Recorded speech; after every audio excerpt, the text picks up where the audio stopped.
Natasha, and thank you so much for joining me today. Well, today I want to show you that actually you can choose one small gorgeous image and this can be your card. I'm going to show you a couple of different ones today. I was just planning on doing one, but actually I just quickly scooted in another card at the end because everything was right there ready to go.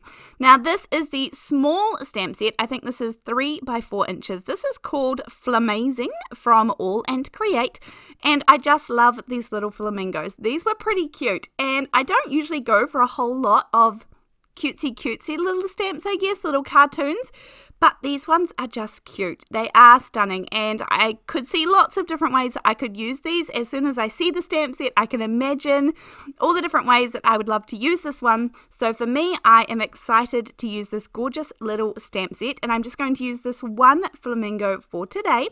I am going to stamp this in a few different pieces of paper because I already know that I want some different versions of it, and if I don't use them today, I'll just pop them in the back of the packaging, and I know that I will use them another time.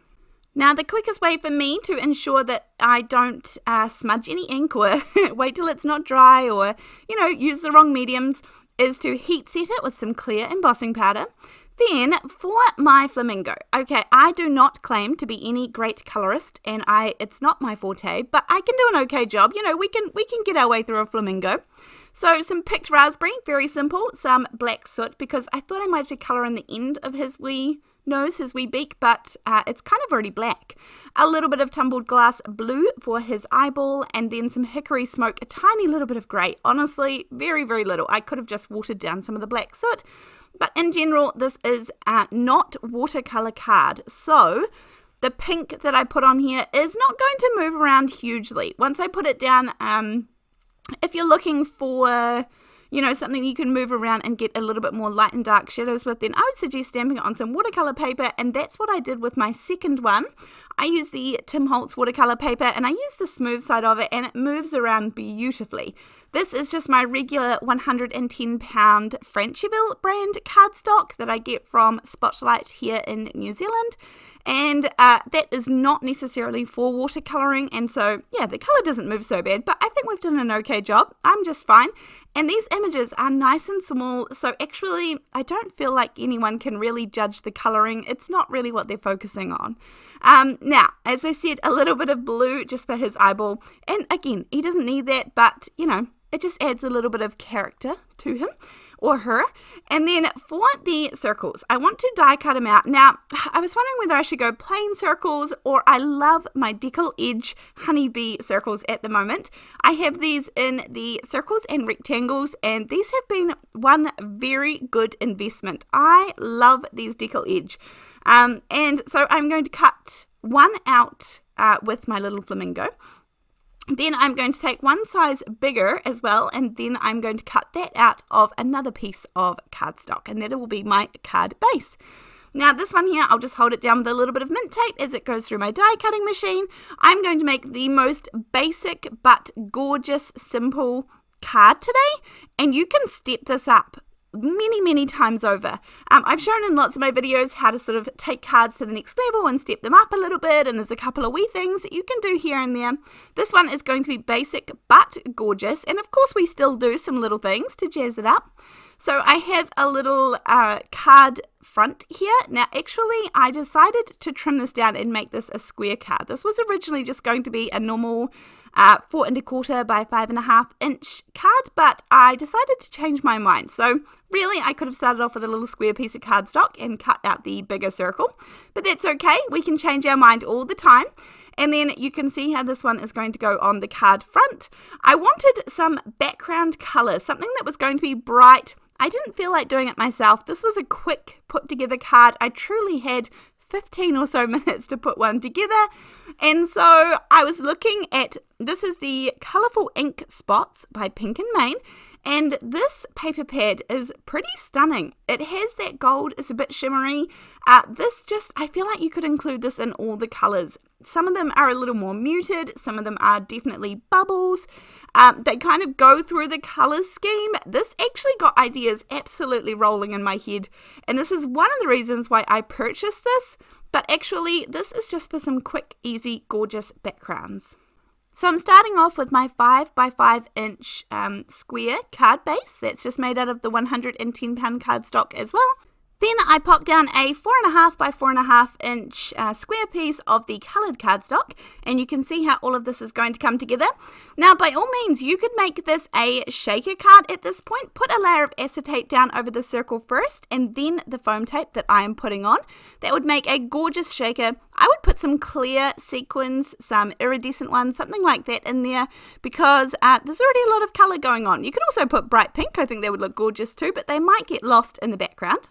For those that are always worried about putting foam tape down directly onto their backgrounds and missing where they're meant to put it, this is something that I always think about too. And so I put some liquid glue on the back of my foam tape, and that way I can wiggle it just like normal, except for I still have the foam dimension. So that can be a good little hack. Then I'm actually going to double up the foam tape so it's now 2mm and pop it on the back of my main flamingo. This is just going to give him a hair more dimension than the outer square. As I said, you could have made this a shaker card, but I am happy with plain and simple today. I still think this is pretty darn cute. Now, out of the sentiments that are in that little stamp set, I am going to choose the one that says, "Life is a balancing act," because I will tell you that life is busy at the moment and many families around me are feeling the same thing, and so this is going to go in with a gorgeous little gift for a sweet mama friend of mine. It is also winter here, and it is wet and it is cold, and so we are just getting through with all the things. Now, I will quickly tell you that I gave in and got the Tim Holtz larger recoil scissors. Now, at this point, I'm sure that you have seen many reviews on these, but I'm going to give you my 2 cents. I only dove in and got the larger pair, the 9.5 inch. These are probably what I use most of the Tim Holtz ones. I love my little cutter bees. I do have a couple of smaller sizes of these, but honestly, I do love these big, long bladed scissors for making straight, long cuts. So mine have been well used, and that is why I dove in and purchased the other ones. Now you can see the slight difference in the tips there. That honestly doesn't mean too much to me. It doesn't affect it too much. It has a nice little safety catch there. I will say these are super easy. If you have any hand issues, which I've heard others say, they truly are. I mean, I can just easily. I don't have hand issues, but I'm saying it is very easy. And of course, it comes with the 2 springs. I actually kept the one in that it comes with, which is the easier one. There's one that is a little bit more stiff as well. If you would like to switch them over, they're very easy to switch. You just literally, pop it in and pop it out. These retail for about $25 US. And I didn't need them. Honestly, I didn't need them. My old pair obviously work perfectly fine. The one thing I probably love most about these is that they have no serrated edge. And that is something that I didn't love about the first pair. So I do really love them. I am glad I purchased them. I won't go get the other sizes, but that's only because I don't need them. But they are a good product. I will say that they're very good quality as per usual. I mean, they're expensive for scissors, absolutely, but that comes along with the name and the brand and the quality. So yeah, I quite like them, and I'm sure that you've heard lots and lots of reviews, so I won't go on too much more. I'm going to add a few little glass gems to this gorgeous little flamingo here. And then, you know how I did a couple at the start? I did several flamingos, and I also coloured them in. I just didn't show it on here. Well, I have this one ready to go, and this is one of the background dies that I use. Now, to get all 3 of these prints, the one in the middle, the yellow one that's cut in half, was actually just a white plain die cut. I put it over top of another white piece of cardstock, squirted the top with some yellows and oranges in the Distress Oxides, and then I put the top one over top to soak up any excess ink, and that way I got all 3 out of these, and I can use obviously these in lots of different ways, but watch this card come together in literally 2 minutes. I have split this down the middle, down on an angle, pop that onto my card base. So this is the card base already. I've got my little flamingo that I'm actually just going to pop in the center. I thought about framing him with some pink, but I just like him as is. And then out of the Gina K Big Birthdays stamp set, I am going to stamp the happy birthday in the picked raspberry colour of Distress Oxide, and I did choose to do it in my stamping platform just because my Oxides are not the best for stamping, and so I have a beautiful second card that was literally 2 minutes ready to go.